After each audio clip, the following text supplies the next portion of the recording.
जइन जादों? स्पेशली जोंनि सरकारा लाइमोन जेनेरेशनखौ लानानै बर' हारि दानाय आरो सान्ति गायसननाय गासैबो जाति जनगोष्ठीखौ लानानै जोंनि लाइमोनफोरा मोनसे गुफुं गेरेमसा हारि दानाय जाय गेरेमसा हारि दानायनि सिमांखौ बड'फा इउ एन ब्रह्मआ सुजुदोंमोन।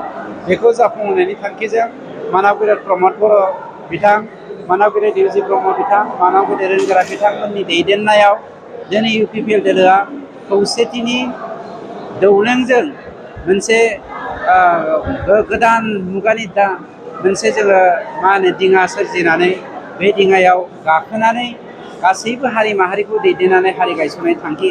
ओंखायनो इयुन जोलैया दिनै ज' जाजाय जों फैदों आरो जोङो इयुन जोलैखौ लानानै हारि दानो सिगांबोदों। मिथिनो मोनो सारबाव फार्स्ट भटारफ्रानो जों नोंथांमोननि दोलोआव हाबनानै जइन जानानै नोंथांमोननो भट होनो मेक्सिमाम टु मेक्सिमाम दिनैनि दिनाव जोङो जुदि पार्सेन्ट हिसाबै रानोब्ला 65निख्रुइबो बांसिन UPPL दोलोआव BTRनि रायजो राजाफ्रा सापर्ट होनो फैगासिनो दङ। बाखि मिसलिनियास जेसेबां पलिटिकेल पार्टिसफोर दङ बिथांमोना 35% राननानै लागोन। बेफोरबायदिया थाखाय 100% जेखुनु हारियावनो थाखाया 65% दिनै बर' आरो गुबुन हारिफ्रा UPPL दोलोखौ सापर्ट खालामनाय माने UPPL दोलोआ जे सान्ति आरो गोरोबलायनाय आरो खौसेथि अनलायनायनि मोनसे सरकार बा हालाम बानायनो नागिरदों बेखौ जाफुंनायनि मोनसे लामायाव फैबाय। जिर' नङा। खाम्फा बरगयारिया दा केम्पेइन खालामनाया गुबुन माबायाव खालामाखै, मा होनोमोनलाय गुबुन कनस्टिटिउन्सियाव बानायाखै। दा बिथाङा 14आवल' बानायगासिनो दं। बानायनायनि गुबै थांखियानो जादों जोंहा अलरेडि सिङाव लिंक दंखायो, ओंखायनो बिथांनि जा 10 to 13,000 BPF सापर्टार बेखौ लानानै खेबसेनो UPPL दोलोआव MP इलेक्सननि उनाव जइन जानो थाखाय बिथाङा थियारि जागासिनो।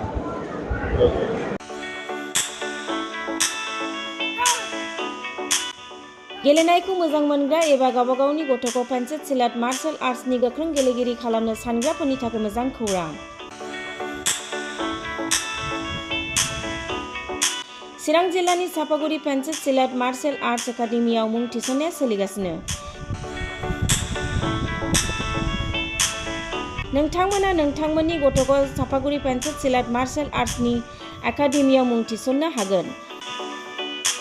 फोरोंनायनि जायगाया जाबाय सापागुरि लावज्रिपारा दगरपारा गेलेग्रा फोथार आरो बेरांगाव हास्रावबारि।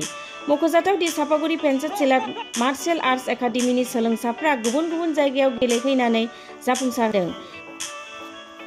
नोंथांमोनाबो नोंथांनि गथ'खौ सापागुरि पेन्सिल सिलाट मार्शल आर्ट्स एकाडेमियाव मुं थिसननानै पेन्सिल सिलाट मार्शल आर्ट्सनि आखा-फाखा गेलेगिरि खालामदो। Sapaguri pencil सिलाट martial arts academy.